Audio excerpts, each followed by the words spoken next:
நாங்குநேரியைச் சேர்ந்த சின்னதுரை என்ற மாணவன் மீது 2 ஆண்டுகளுக்கு முன்பு வீடு புகுந்து தாக்குதல் நடத்தப்பட்டது. வீடு புகுந்து அரிவாளால் வெட்டி சாய்த்ததில் உயிருக்கு போராடிய சின்னதுரை பிழைத்து வந்ததே மறுபிறவிதான்.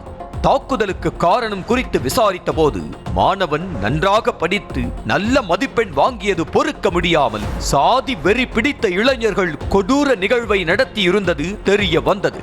வெட்டுக்காயங்களுக்கு பல நாட்கள் சிகிச்சை எடுத்து வந்த சின்னதுரை பொதுத் தேர்வில் 600க்கு 469 மதிப்பெண்கள் எடுத்து சாதி வெறி தாக்குதலுக்கு பதிலடியாக சாதித்து காட்டினார். இந்த நிலையில் மாணவன் சின்னதுரை மீது மீண்டும் தாக்குதல் நடத்தப்பட்டிருக்கிறது. நண்பனை பார்க்க செல்வதாக வீட்டிலிருந்து புறப்பட்ட மாணவன் சின்னதுரை வசந்தம் நகரில் சென்றபோது 4 பேர் கொண்ட மர்ம கும்பல் வந்து தாக்குதல் நடத்தி செல்போனை பறித்து கொண்டு ஓடியதாக சொல்லப்படுகிறது. தாக்குதலில் காயமடைந்த மாணவன் அரசு மருத்துவமனையில் அனுமதியான நிலையில் போலீசாருக்கும் தகவல் தெரிந்தது.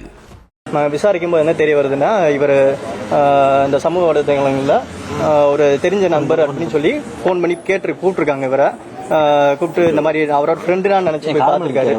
பார்க்க போகும்போது அதில் வந்து தனியாக கூப்பிட்டு போயிட்டு அவர்கிட்ட வந்து இந்த செல்ஃபோன் அவர்கிட்ட வந்து செல்ஃபோனை பறிச்சுட்டு வேறு ஏதாவது காசு இருக்கான்னு சொல்லி கேட்டுருக்காங்க. காசு இல்லாத காரணத்தினால செல்ஃபோனை மட்டும் பறிச்சுட்டு அவரை கொஞ்சம் தாக்கியிருக்காங்க. தாக்குனதில் அவர் சின்ன காயம் ஏற்பட்டிருக்கு. அந்த காயத்துக்கு இப்போ முதலுதவி ட்ரீட்மெண்ட்லாம் பண்ணி அவருக்கு வந்து நல்லா சிகிச்சை நல்லா ஃபுல் ட்ரீட்மெண்ட் கொடுத்துட்டு அவரை வந்து இப்போ டிஸ்சார்ஜ் பண்ணி வீட்டுக்கு அனுப்பிட்டாங்க.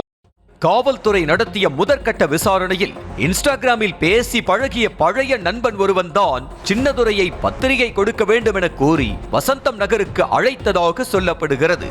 நண்பன் தானே என நினைத்து போலீஸ் பாதுகாப்பை தவிர்த்துவிட்டு நண்பன் கூறிய முகவரியான வசந்தம் நகருக்கு தனியாக சென்ற நிலையில்தான் அங்கு வைத்து பணம் கேட்டு மாணவன் சின்னதுரை மீது தாக்குதல் நடத்தி செல்போனை பறித்ததாக கூறப்படுகிறது. முன்னாடி படித்த நண்பர் அப்படின்னு சொல்லி பேசி பார்க்கணும் அப்படின்னு சொல்லி கூப்பிட்டுருக்காங்க. பத்திரிகை கொடுக்கணும் அப்படின்னு சொல்லி கூப்பிட்டுருக்காங்க. கூட்டும்போது இவர் வந்து சரி ஃப்ரெண்டு தான் போல இருக்கு அப்படின்னு சொல்லி வீட்டில் சொல்லிட்டு தான் போயிருக்காரு. ஃப்ரெண்டை பார்க்காத போகிறேன் தான் சொல்லிட்டு போயிருக்காரு. போய் பார்த்ததுக்கப்புறம் தெரியுது இந்த மாதிரி ஃப்ரெண்டு உள்ள இருக்காரு வாங்கன்னு சொல்லி கூப்பிட்டு போயிட்டு அதுக்கப்புறம் அந்த செல்போனை பறிக்க நோக்கத்துக்காண்டி அங்கே வர வச்சிருக்காங்க. மேலும் மர்ம கும்பல் இன்ஸ்டாகிராம் மூலமாகத்தான் மாணவன் சின்னதுரையை தொடர்பு கொண்டதாக கூறப்படும் நிலையில் சம்பந்தப்பட்ட இன்ஸ்டாகிராம் கணக்கின் பாஸ்வேர்டு மின்னஞ்சலின் பாஸ்வேர்டு மறந்துவிட்டது என சின்னதுரை கூறுவதால் தனியாக அழைத்தது யார், என்ன காரணத்திற்காக தனியாக அழைத்தார்கள் என்ற போலீஸ் விசாரணையிலும் சுணக்கம் ஏற்பட்டுள்ளது. அது அவருக்கு போலீஸ் பாதுகாப்பு வீட்டில் கொடுத்துருக்காரு. வீட்டில் வந்து கொடுத்துருக்கு.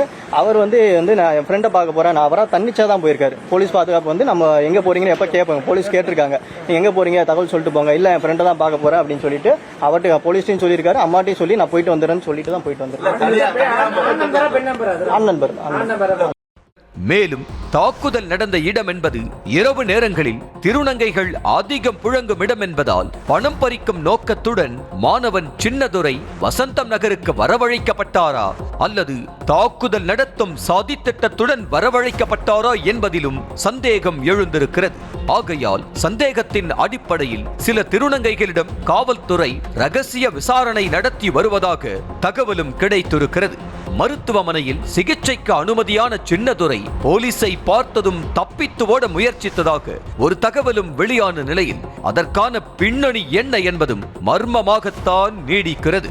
முதற்கட்டமாக இன்ஸ்டாகிராம் செயலியில் பேசிதான் தனியாக அழைத்ததாக போலீஸ் கூறினாலும் கிரைண்டர் செயலி மூலமாகத்தான் தொடர்பு கொண்டதாக இன்னொரு தகவலும் உலா வருகிறது.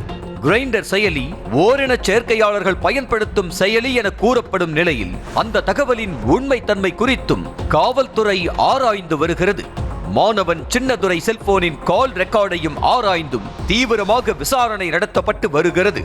ஏற்கனவே சாதிய தாக்குதலுக்கு ஆளான மாணவன் சின்னதுரை மீதான இந்த தாக்குதலுக்கு பழைய பகை ஏதும் காரணமா, வந்திருந்த கும்பலுக்கு சாதி ரீதியாக பகை ஏதும் இருந்ததா எனவும் விசாரிக்கப்பட்டு வருகிறது.